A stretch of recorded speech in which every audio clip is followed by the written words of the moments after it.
What's up, Familia? Dayspring here with an episode of Power of X-Men where we're going to react to a new trailer that Marvel dropped yesterday at Friday afternoon for X-Men X-Manhunt. Another crossover, an 8-part crossover that's coming in March.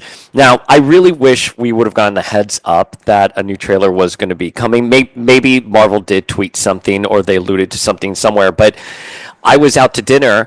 It's Friday afternoon. I mean, I always thought there was this unspoken rule with media that you don't release something right before the weekend, right? Unless you don't want people to talk about it. But I'm glad I didn't react to it the second I saw it, and I actually had about a day to sort of sit with my feelings on it because I think there's a lot of good in this trailer.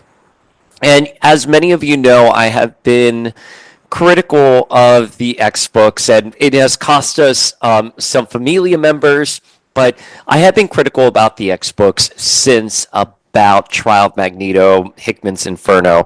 I felt like there was a real shift in the quality of books during that time. So, that's my feels going into this. I think from the ashes in general, I think there's some good books and some very talented artists and talented writers in the X office right now, but I think From the Ashes has largely not landed with the majority of people. I'm sorry to say that. It is really disheartening because I think there was a lot of potential following Krakoa that maybe these X books, we have Gail Simone returning, we have Jed MacKay on an X book, we have fantastic solos, we have Storm, we have Dazzler, we have Jean, we have Mystique, we have Psylocke, we have Wolverine. We got so many solo books out there that I think, there was a recipe. I mean, listen, anything after Krakoa people were going to be angry about, people were not going to really vibe with, but I think there was a recipe for potential there. Now, readers are hemorrhaging for the X-Men. But I thought this trailer was really good. So why don't we take a look at it and we'll break it down. I do have, as always, Familia, we have complicated feels, very nuanced. I'm going to say going into this, I did enjoy the trailer, and we'll talk about that, but that does not absolve of any little things that we need to chat about here. Okay. All right. Here we go. Let's take a look at it.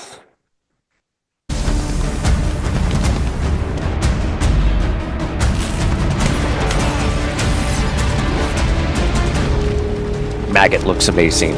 So does Storm, by the way. That vibranium costume, amazing. Most dangerous mutant in the world. It's Charles Xavier.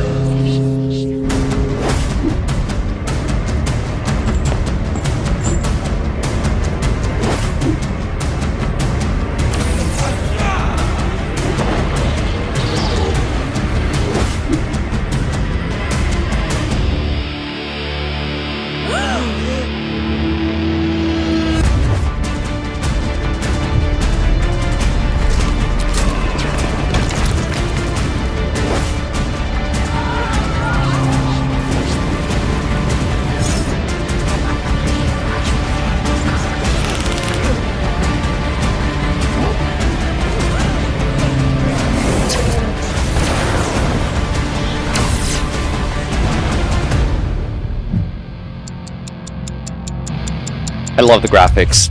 Like, listen, I'm a sucker for that graphic with Xavier running around in a circle. Oh, all right.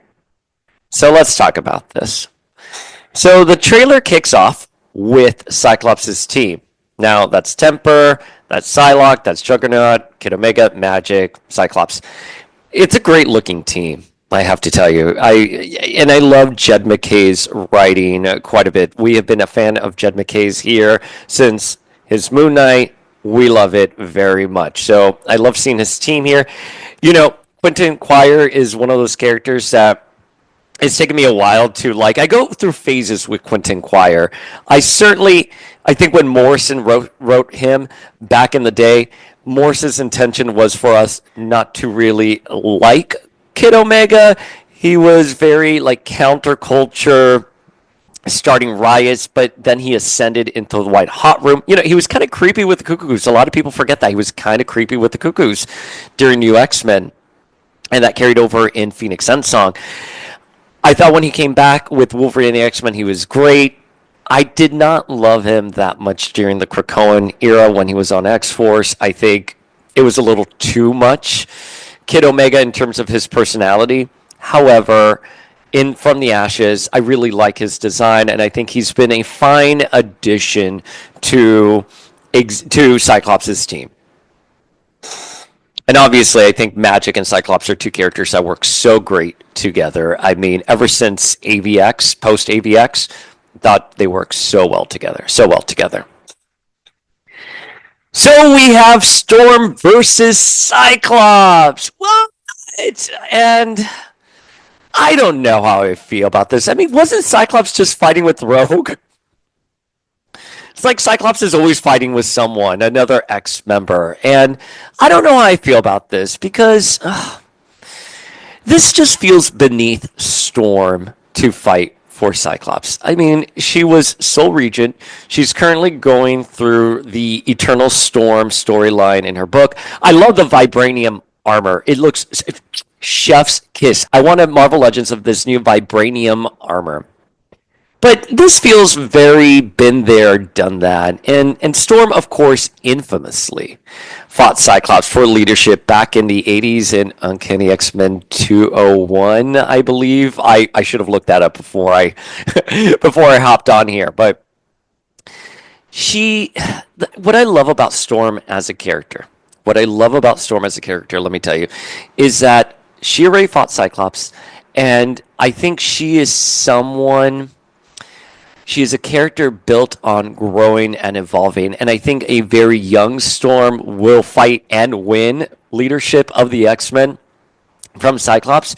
But this is so past Storm right now to have a petty squabble with Cyclops. I even thought that when they were in AVX, when she was fighting Black Panther, and she's like, "You stubborn man, this is exactly why we need a marriage counselor," when she said that to him. And I just thought that's such a line that is so beneath Storm. So I don't know how I like seeing them fighting here. I like to think that Storm would see the forest for the trees in whatever conflict is going on right now. I don't think she would be petty enough to fight Cyclops. On the other hand, I do think Cyclops is petty enough to fight Storm. But listen, like Cyclops, they do Cyclops so dirty. And I believe it was in this recent issue of Jed McKay's X-Men. Yeah, it was one that just came out. He threatens the world by saying if anything should happen to him, the Phoenix will come and the Earth wouldn't survive. And that he can unleash juggernauts, from space. And I'm just thinking to myself, that's not how you write. That's not Cyclops. Cyclops, Grandpa Dayspring is going to explain to you guys that Cyclops had such a wonderful character arc, beginning with the 12, going all the way through IVX. And you saw someone who was a leader begin to question himself after he was possessed by Cyclops, to becoming more and more human, having marital difficulties because Jean was ascending into godhood, to leading the X-Men without Xavier, to an extinction level event with Messiah Complex, to forming Utopia, to fighting for the survival of the species, to going up against the Avengers because he knew the Phoenix was coming and that the Phoenix was going to repower the mutant race. Like, great character development. Cyclops is a badass leader. But I think the writers, recent writers, I think they've bought into this half-baked narrative that Cyclops is just a jerk. That's it. The Cyclops is this asshole. And, Bo de Mayo has been out there and saying that even when they were doing the production for X-Men 97, he got pushback from someone on the production team because he wrote Cyclops like such a hero, and that person was like, Cyclops is problematic. Why are you letting Cyclops look good? He's an asshole, or he's a problematic guy. Whatever, I'm paraphrasing what Bo has said out there, but you get what I'm saying. And I'm like, what the fuck?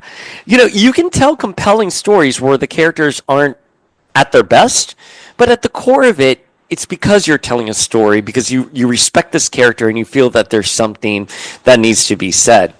So again, with Cyclops, I just don't believe that's the case here. Like he's fighting with Rogue, he's threatening the world essentially. He's fighting now with Storm, and I I don't think that's the character that we all fell in love with in the 90s. And I've been on record saying that with what happened with him and Madeline, very awful situation, but we forget that Cyclops is also a victim of Sinister. Sinister has been stalking Cyclops.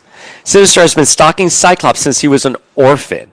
And he created a clone of his dead lover and sent it to him. I mean, again, not excusing Cyclops' actions. However, it is a very nuanced and complicated situation. And I think if you want to go the route of just calling Cyclops a jerk and believing that, I think you're missing out on potentially great storytelling for a character. So, that's the first thing that comes to mind when I see this image. I just think someone in the X office doesn't get it. So and I said I like this, right? And here I am bad mouthing. I'm like, someone in the X office doesn't get it. I just think, again, Storm is above this. And though I think Cyclops is petty enough to throw punches with other teammates, I mean, he has a whole history of fighting with teammates. I just feel that my knee-jerk reaction here is that it's not going to be a compelling reason. It's just because Cyclops is an asshole, right? So, all right, let's see more. All right, there's Cyclops' optic blast and Storm's lightning. This is a beautiful. This is beautiful. Beautiful shot. I am so glad to see Maggot back in the X books. We love Maggot so much. He's one of my favorite Joe Bad creations. I love this new costume. My goodness, he looks so great. And Storm's vibranium costume. Oh my God. It's gorgeous. I'm quite literally speechless at how beautiful it is. Look at that. It's gorgeous. Absolutely stunning. I'm looking here. I love Temper here. She has a little ice slide. That's a very cool shot of Temper. I've loved Temper since Generation Hope, since the Five Lights. Great character. When she chose Wolverine in Schism, my goodness, I genuinely, how long ago was Schism at this point? Like over 10 years? I genuinely was curious what's going to happen to the Five Lights. This is the next generation of mutants that are emerging after Messiah Complex, after the witch cursed the mutants. And I just thought, wow, that was the character from the get-go. The character has been created with such precision. Absolutely happy. What's Cyclops shooting at? Is he just shooting at Storm's foot? Okay. Okay. There's Xavier right there. Marvel logo, obviously. I just I don't know. Let's continue watching this. All right, so there's Xavier. He's using his powers, the most dangerous mutant in the world. All these shots of Xavier with his helmet is Charles Xavier. And there he is using his powers and everyone's screaming. This is obviously a cover. But most of all of the images in this trailer are covers. Most dangerous mutant in the world. I think Xavier being the X-Trader back in the 90s, right? The reason why Bishop traveled back in time, there was an X-Trader. He thought it was Gambit. No, it was actually Xavier/Onslaught. I thought that was genius storytelling back in the 90s. I don't think anyone would have reasonably suspected Xavier. I was very young, so I don't remember what the conversations were and the speculation. However, I thought Xavier being the X-Trader, that Bishop has to come back and save the X-Men. And all he knew was this distress call video that he had from his time of Jean. I thought great storytelling. And the fact that Xavier may be somewhat of a jerk, when he's not Onslaught, when he's just Xavier, that he could be somewhat of a jerk or a tough person to get along with, right? With Kitty, with Cyclops, with Eric. That's fine. I think there's a little hey, he's out there preaching unity, but behind closed doors, he cracks out whips. He's not the nicest guy, right? I'm okay with that. I think that's, again, that is good character development. That's good character story. But I don't think he's intentionally dangerous. when he's not off slot. I don't think he's intentionally dangerous. And I wish we could move away of the constant Xavier is a jerk. Can we just take a break from Xavier being a bad guy and show him being that inspiring figure of why the X-Men give their lives for this man's dreams. I would just love to see that. Xavier has a lot of good in him. He, of course, has bad. Not absolving him of that, but I want to start leaning into the aspects of Xavier that make him a great character. I just this entire thing that he's a villain and he's angry. I just like I'm done with it. I would also like Cyclops and him to have a proper moment together because I don't think they've talked about the events of AVX where Cyclops killed him. You know what I mean? Like they certainly never discussed it during the Krakoan era. So I wish we would just have that. I wish we would have that beat. Is all I'm saying. But all right, so there's Xavier using his powers. Xavier, most wanted, dead or alive. Look at him running there. I love that. And how will it divide the children of the atom? I can spot Greg Land art.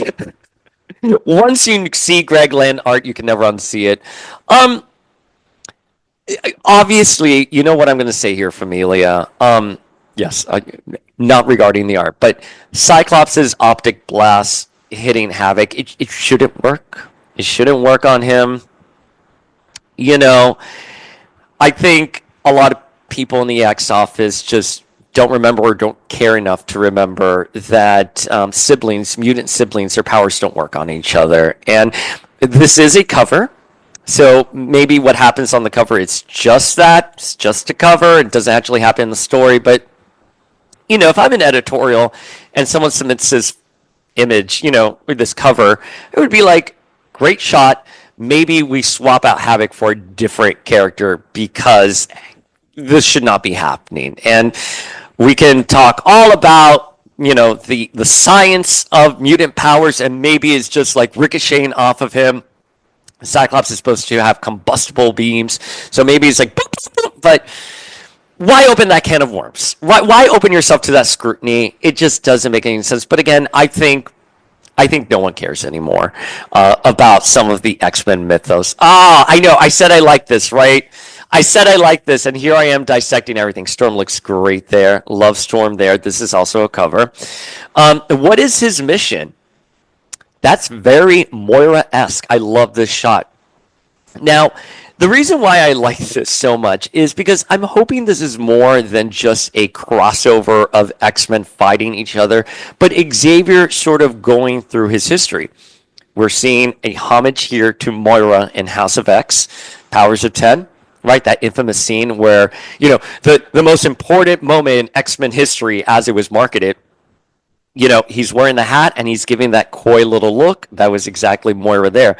We know from later on in this trailer, he's going to be seeing the Shi'ar. So are we going to start revisiting Xavier's history, very complicated history, and sort of, is this going to be an examination of Xavier as a character?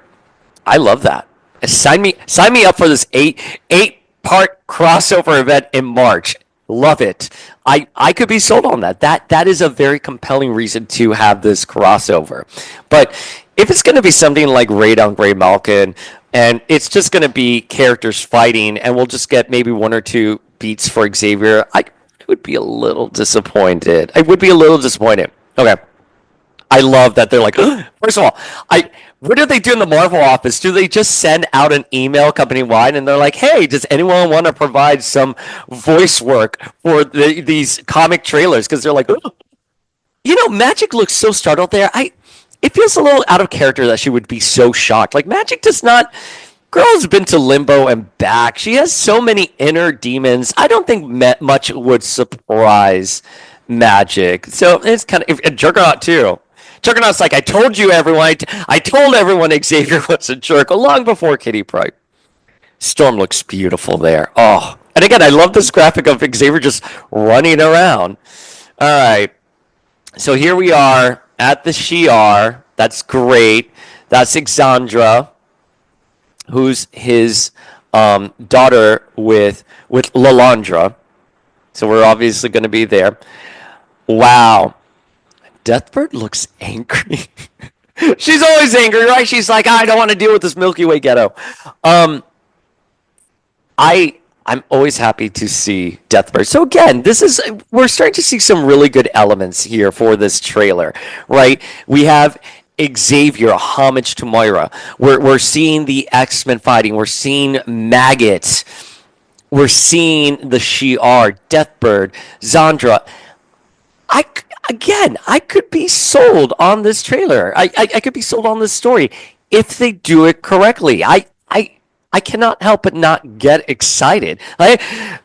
Contrary to a lot of the feedback I've been putting out there, I'm a huge X-Men fan, so it just puts a smile in my face when I get to see the X-Men. Be the X-Men. But this is going to be a big question that I have. Obviously, there was X-Force or Storm. Oh, God. Look at that. My goodness. She looks great. Maggot looks great. No notes. No notes. Perfect shot. Perfect. Right there. Oh, looks so wonderful. So, the question is Jubilee's next generation teacher. So the question is, and here's where that's also a great shot too. It's a great shot. The art's listen, you want to give me Storm versus Cyclops?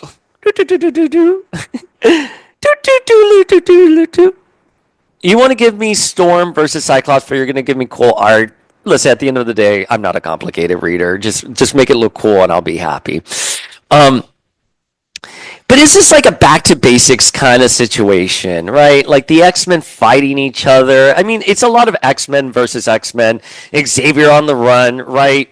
We got a little hunt for Xavier vibes here. I don't think it was the smartest move to get out of Krakoa.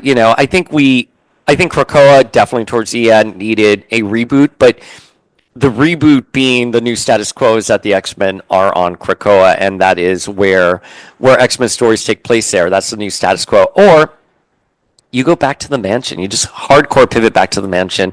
I think having the X-Men sort of all over the place, battling each other, having all the strife, it's not, I don't think it's the best storytelling approach. But, in fairness, we haven't even been a year. It hasn't even been a year yet with the X-Men in From the Ashes. So we got to let stories kind of like cook. What are your feels on this? I want to hear from you. We can look. Let's do something fun. Let's look at the comments. Let's look at what everyone is saying. All right. X-Men fighting X-Men never gets new. Ooh, that is 282 likes. Yeah. Yeah, I mean, listen, it is what it is, right? Juggernaut about to be like, I told you all. I said that same thing, too. I kept telling you Charles was the worst. And I don't, oh, gosh, I'm trying to think off the top of my head. I'm going to have to look back on some Juggernaut history, but I think having a story where we see that maybe Xavier wasn't also the best stepbrother. I mean, listen, Juggernaut isn't one to talk about being a good brother, but we know people. What's really compelling about stories is that it takes two to tango. Give us some good character development. Was Xavier a little standoffish to Kane? First it was Scott versus Rogue. Now it's Scott versus Storm. Yeah, you see, I think a lot of people are just tired of seeing this versus. It's so quick, so back and forth. It's just a little too much. I have enough of heroes versus heroes. X-Men should be united. That was one of the things that Joe Quesada talked about during the Messiah Complex era, that the X-Men were going to be unified. And I do think the utopian, Krakoan, Messiah Complex era, it was nice to see the X-Men sort of together. Remember when the X-Men used to be about fighting for equality? Yeah, a lot of great stories for the X-Men center around equality. They also center around versus evolution and what it means to be the next generation of evolution.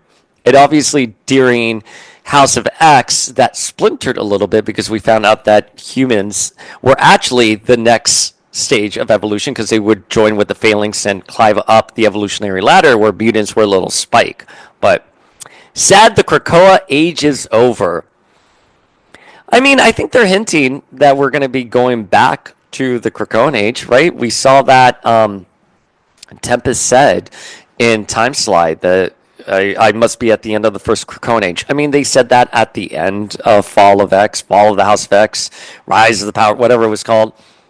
See, that's how, when your X fans can't even keep track of the crossovers, when an X fan who's been an X-Men fan since 1993 is saying, I can't keep whatever that last. I never make a mistake with Age of Apocalypse, House of X, Powers of 10. There was a problem. But yeah, I think Krakoa will be coming back. I think it's a safe bet that we'll be seeing Krakoa back. X-Men Civil War, what a surprise. Ultimate Xavier, now there's a comic. Looks like Mojo is getting in on the fun. Whoa, X-Men Manhunt. I think it's X-Manhunt. I don't know if this person's being sarcastic. It may have gone over my head. Make the twins mutants again, please. Everyone wants Wanda and Pietro to be mutants again. I'm telling you. Bring back Hickman. I think you need a strong showrunner. I think you need to bring back the position of head of X. Hawks, right? Someone who is going to be overlooking all the story. You would assume that should be the editor, but I think it's clear at this point that the editor's job is to really edit, like more like a traditional book editor. I always thought of X-Men editors or comic book editors as editors in chief, where they sort of direct and they're like, hey, this is wrong, this is wrong. But the more I've seen them, or give direction to the writers, these are the stories we need to tell, and I think they do in broad strokes, of course. But to me, it sounds like the editors, the comic book editors, are more like book editors in that a writer comes to you with a story, and your job is to polish that story with the writer, right? As opposed to sort of giving like a director, like a directing. So, I think bring back Hickman, yeah, but I think you need someone who's a showrunner, because the comic book editors are more with production, being with the writers, doing interviews, promos, stuff like that. I think you need the head of X position. You need someone who's here like, these are the stories we're going to tell, and I'm going to keep everyone in line. Perfect background music. I agree. It was perfect background music. 2025 is going to be a little Arise Marvel. Release a Fantastic Four trailer. Oh, come on. This is a comic book trailer. It's not. I think Fantastic Four trailer is probably coming for Super Bowl.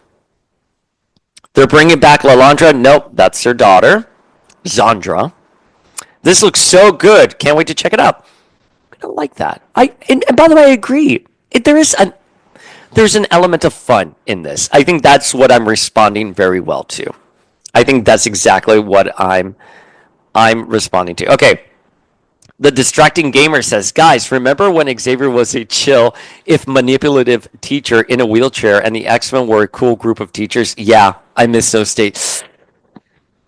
Getting tired of the constant status quo shifting moves that every single X-Men writer wants to write. Where will these super refugees settle next? How long until that place blows up too? The mansion blowing up is kind of a fun gag, right? But I hear what this person's saying. I really do. I think we need to go back to basics a little bit. Just a little bit, go back to basics. All right, let me read a few more comments, and then we will be done. Let's see. Let me find a good one here.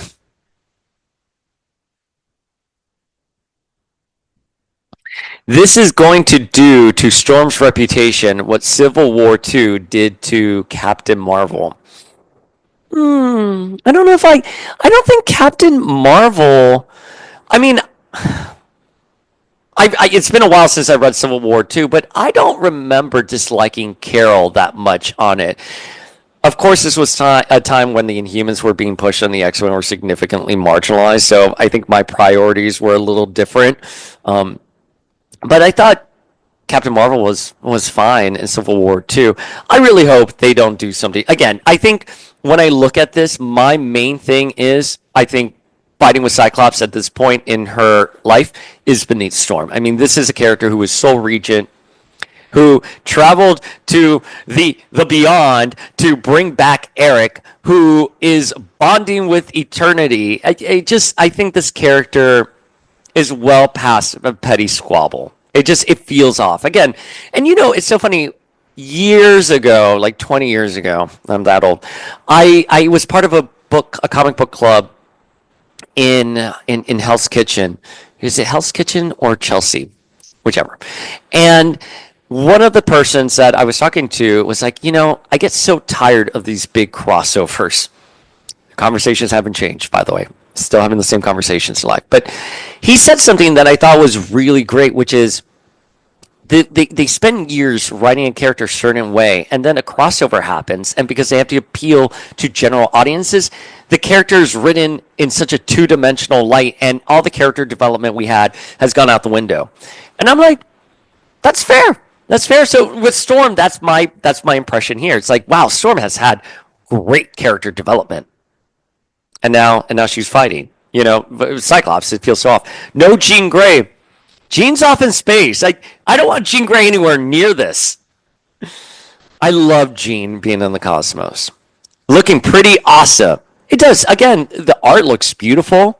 The graphics are great. You have me sold. 8-part crossover. All right.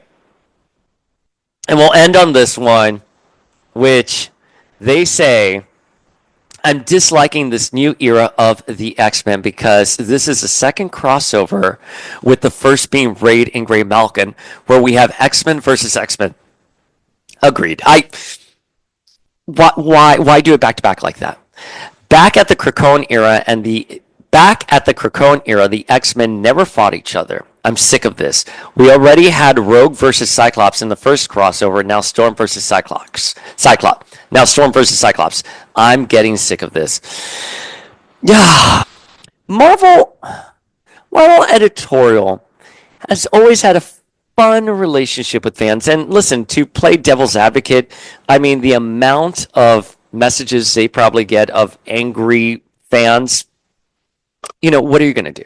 You can't please everyone. But I think if there's something that always feels very odd to me is, why do you do stories back to back like this? A perfect example was Messiah Complex was a fantastic direction for the series.